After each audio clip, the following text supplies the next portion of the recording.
What's up, everybody? My name's Chance, and today we're going to be taking a look at a special little combo that I think you should all really enjoy, and one that I'm kind of surprised never really came to the surface. Now, I'm not going to say it's top tier, but it is very fun, and it is very awesome when it goes off, and it's very hard to stop when it goes off. So what we have here, and really the only thing that's lacking in it, is more of this card, right? Because this card is such a beautiful card, and I've been looking for a way to play it for so long. So Taranika, a Crowan veteran. What do we have here? A 3-mana 3/3 with vigilance, and it reads, whenever Taranika or Crowan veteran attacks, untap another target creature you control until end of turn. That creature has base power and toughness 4/4 and gains indestructible. Right? What crazy amount of stuff to read there. Anyways, before we go and hop into what we're actually doing with that ability, I would like to remind everybody, if you enjoyed the video, please be sure to leave a like down below. Comment in the comment section, and of course subscribe if you're new here, and be sure to hit that little bell icon next to the subscribe button so you can actually get notifications, let YouTube know, yes, I do want to receive more stuff from this content creator. Anyways, why are we playing Taranika? Why am I so excited about this, and why is it so good, or why do I claim that it's so good?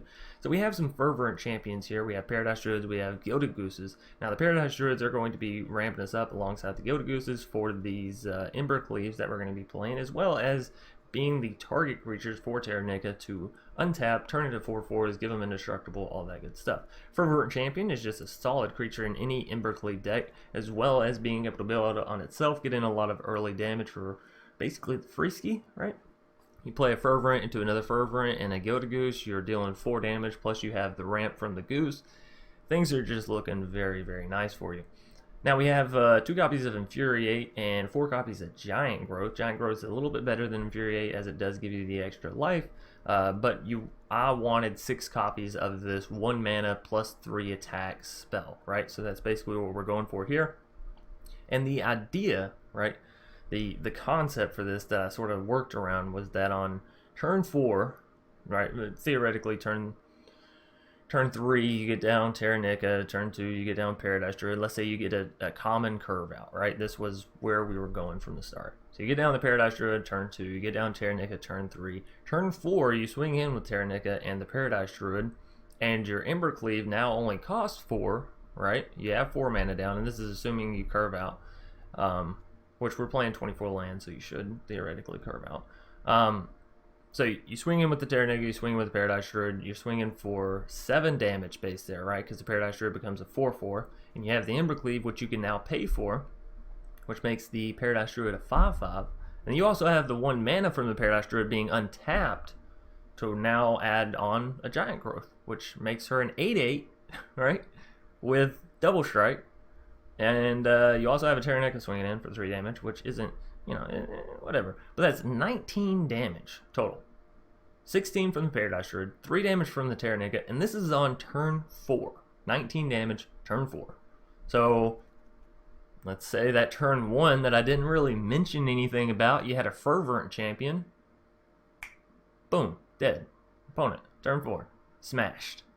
And again, you have an 8/8 indestructible double striking Paradise Druid with hexproof.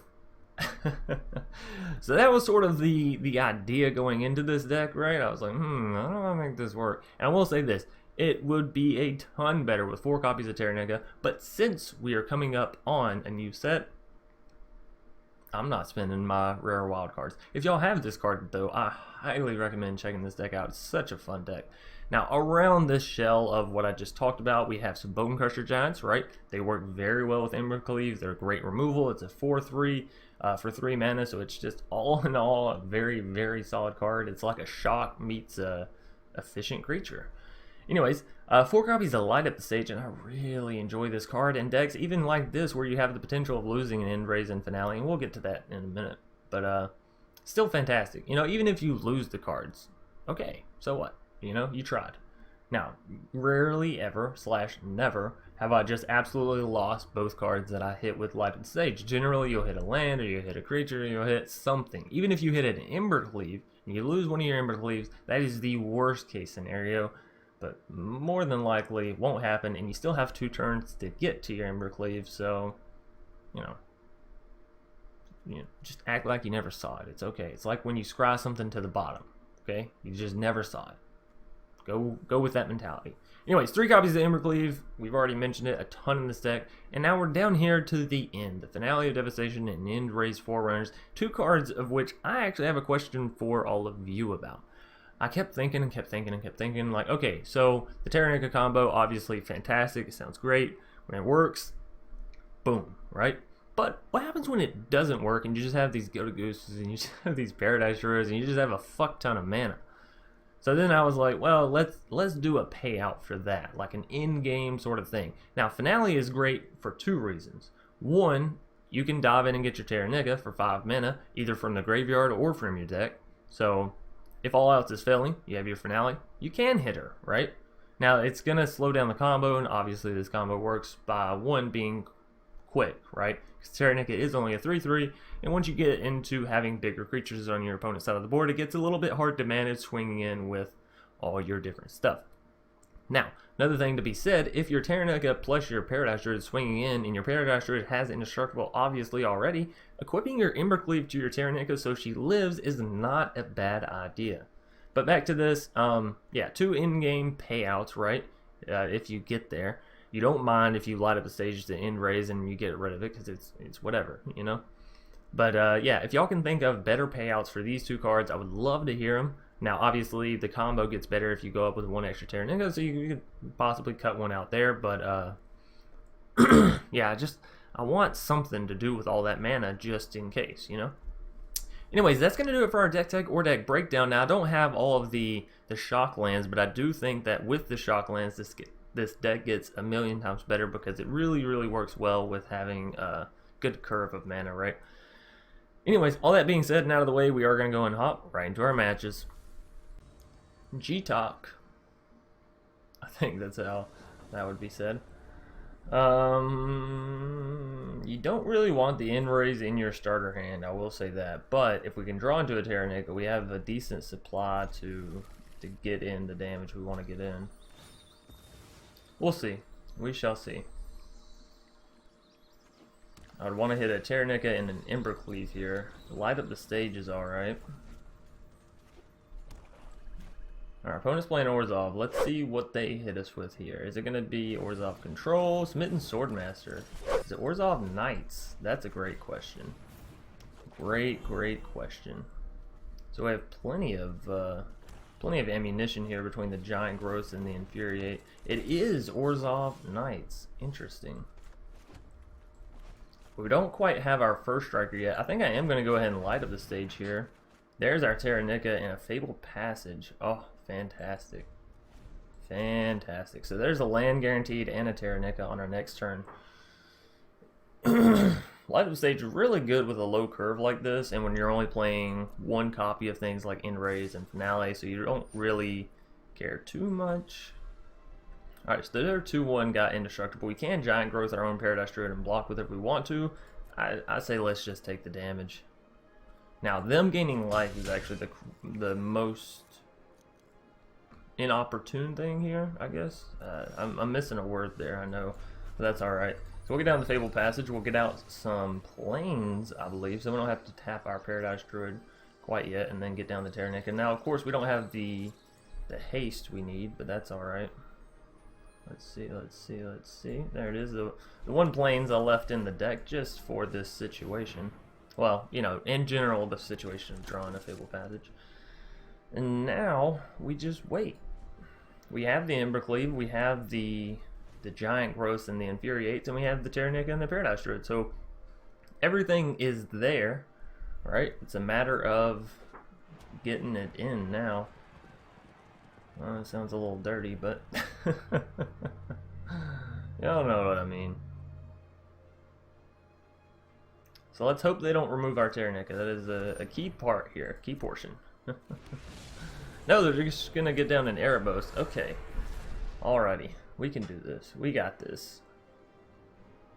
Do they swing in again? That's the question. They don't. They don't swing in. Alright, well that's fun. I'm going to shock that land in because it just helps us play our combo all the more. So we swing in. We untap Paradise Druid, who is now indestructible, and now we go next to blockers. Now, since Taranika isn't indestructible and the Paradise Druid is, they should block with their Win or More commander on the Taranika, right? And then we Embercleave. Normally you would Embercleave the Paradise Druid, but since our Taranika is the one at risk here, we will Embercleave her, and we toss a Giant Growth on her as well, and then an Infuriate as well. And, well, ladies and gentlemen, that should be game, I think. I think I did the math right. Right? That's a GG. Alrighty, so G-Talk getting Taranika Embercleaved. Taranik. You know what? There's a way to say that. I had fun. Thanks, Magic. Incandenza? Incandenza? It's difficult. Anyways, opponent gets to go first. That's unfortunate. We will keep this hand. It's solid. Even though we don't see any Taranika, we have the Go-To Goose to help us get there once we do. Knight of the Ebon Legion. I'm actually going to go ahead and get down the Go-To Goose, and here's why. We can get down the Fervent Champion and have it ready with a Giant Growth come time for the Knight of the Ebon Legion to get the additional bonus, right? So Mire Triton, also for our opponent. Just makes our Fervent Champion all the better, right? So we go red mana, get down the Fervent. And we do not get down the Paradise Druid, even though I really, really want to. Now we can also Bonecrusher Giant and just kill the Knight of the Ebon Legion. I suppose that's a valid play as well, but either which way, we're going to want to wait, see what our opponent goes to do. Tap land. So they probably don't swing in at all here, right?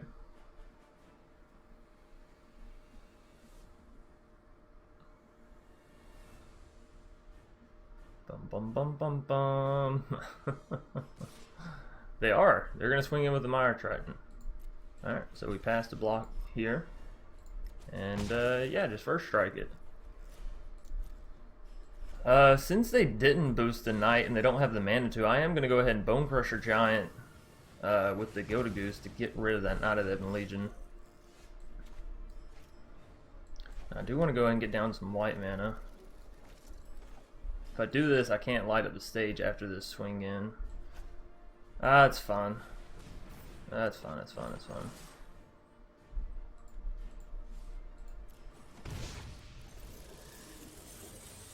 Suppose I should have played the red mana here, huh? So I could light up the stage. I was thinking about the Taranika. You'll have to forgive me. Oh, now don't I feel like the smart one? Either which way, I guess we would have got down the plains on this turn. So no, not really, Chance. Not really. We can get her down, but we can't really do anything with it. Of course, the Giant Growth is a great solution for the questing beast. We just have to make sure we Giant Growth. Well, we'd have to do it before they pass to attackers. Like, they would clearly see it coming, right? Whereas if we get down the Bonecrusher Giant, it's just they're able to block. That's fine. We'll go for that. We can swing in with the Fervent, because again, we do have the Giant Growth. So if they make the mistake of blocking, then we're fine. Oh no. My dear friend, Incandenza. They're a little new to the whole Death Touch first strike, huh? That's alright. We didn't get our Taranika down, but we gained board advantage, and I think that's important. Good game. Well, good game to you as well, sir or madam. It was a fun one. It was a short one, but hey, I'll take a victory nonetheless. And that's sort of what a game without Taranika looks like. Granted, we just drawn into her. We didn't quite get her down yet, so that's sort of what a starter looks like when you don't get the combo. Leaker, or Lecker, I guess. I'm not quite sure. Either which way, rocking the Jace avatar. Oh. Oh. Such a back and forth here. We'll keep it. We'll see how it goes. You don't generally want to see this, and this isn't great mana base, so I suppose you could take End-Raze out and replace it with some other in-game payout. Because realistically, if you finale to get the Taranika, right, and you finale the same amount that you would for the End-Raze, the whole 10 or 12 mana, whatever, and she's still going to come down as a 13-13 who makes someone else a 14-14 with indestructible. I don't know. I don't know. But we are going to go ahead and play down the Fabled Passage and get out some green mana here. for the Goose A on the next turn. Hopefully we'll hit some white mana and be able to get down that Taranika as well. Or a Paradise Druid, I would take that as well. Both are acceptable game, Magic, if you'll please. If not, I suppose we can light up the stage and look for some more land or some other playables.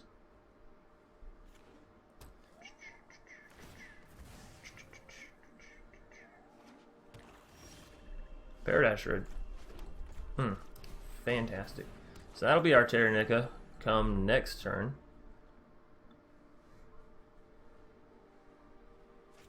Potentially, of course, potentially.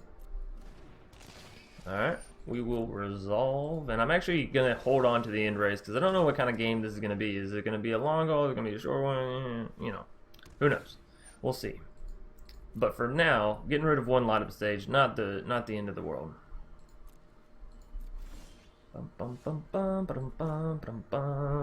Alright, so we can get down the Taranika plus the Fervent. Oh man, if Fervent had been a haste speed spell, that would have been fantastic. That's fine, I'll still get down the Fervent and get in for the nice easy 1 damage. Boop. And then we'll still light up the stage, so all's well that ends well, I suppose. Bonecrusher and a Paradise Druid, that's fine. Bonecrusher can take out the Yorox Finlurker, and Paradise Druid just, well, gives us mana, right? More creatures, more better. That's what I hear, at least. What are you looking at? Stop selecting my stuff. Lecker. Makes me think you're about to remove something. If you're gonna remove anything, certainly should not be that a Crowan veteran over there. Or I guess down there. I don't know. I still haven't quite figured out the edges of the new mic set or new cam setup. It's like somewhere around in here. So that's gonna be making us exile this End-Raze Forerunners. I'm not the biggest fan of that, gotta say. I was holding on to that for a reason. I had it tucked in my little pocket there for safekeeping. So we are just gonna go ahead and play these out. There's no reason to not, right? Sure, the Infuriate's great, but it'll be there next turn. Whereas here, I mean, this is fine either which way, right? Boop. And boop. Fantastic. I guess we could have untapped the Paradise Druid to have 2 extra mana, or to have an extra mana for Infuriate, but that would have lost the 4/4 from the Taranika, so it's like counterproductive, right? You don't want to be counterproductive with this. So, destroys power 2 or less. Oh, you're going for my Paradise Druid, I see. We can either get down the Bonecrusher Giant. Well, no, yeah, we should just get down the Bonecrusher Giant. And then get down the Fervent. Right? And then swing... Oh, Goose, you just chill, will you? You just chill. I'll untap the Paradise Druid. How much damage is this? 3, 4... 4 is 8, so this is lethal. I think. Good game. Lecker. Getting taken down by the Taranika. Turn 5? Was that turn 5? That's not bad timing. I don't know if it was turn 5 or turn 6, but we got there. We got there and we got there solidly. So fantastic. That is going to do it for today's video. I know it's short. I know it's actually been very, very short. But I found this combo this morning. I was searching through decks and searching through cards and like trying to figure out what I wanted to do. And I don't really want to do the historic challenge because it's Easter and I got a lot of plans today. And that challenge is well, I guess it's that challenge is it's going to take a while, right? It's best of 3 matches and you're going to try to win 8. So you know, even if you win 2-0 every single match to 8 victories, that's still 16 matches of Magic. That's a lot on Easter. So maybe tonight when things round down, I don't know, I might do it. But if I do, I'll take a screenshot of the results, right, and post it on a post. But anyways, thanks everybody for watching. I hope y'all enjoyed this Taranika combo. I'm surprised I haven't seen this before, right? Because you can untap the Paradise Druid, it gets the hexproof back. You could retap it for the mana. Sure, it's a little slow as far as historic goes, right? Because Taranika can't just swing in on turn 3. It is only a 3/3 with vigilance, so it has its downfalls for sure. I'm not saying it's top tier meta, but it is certainly fun and interesting combo that I think should have been discovered / played by now. Anyways, that's going to do it for me. I hope you all have a great day. Y'all just ignore my crazy hair as well. Look at that. Just fucking nuts. Anyways, stay healthy, stay safe, all that good stuff, and peace.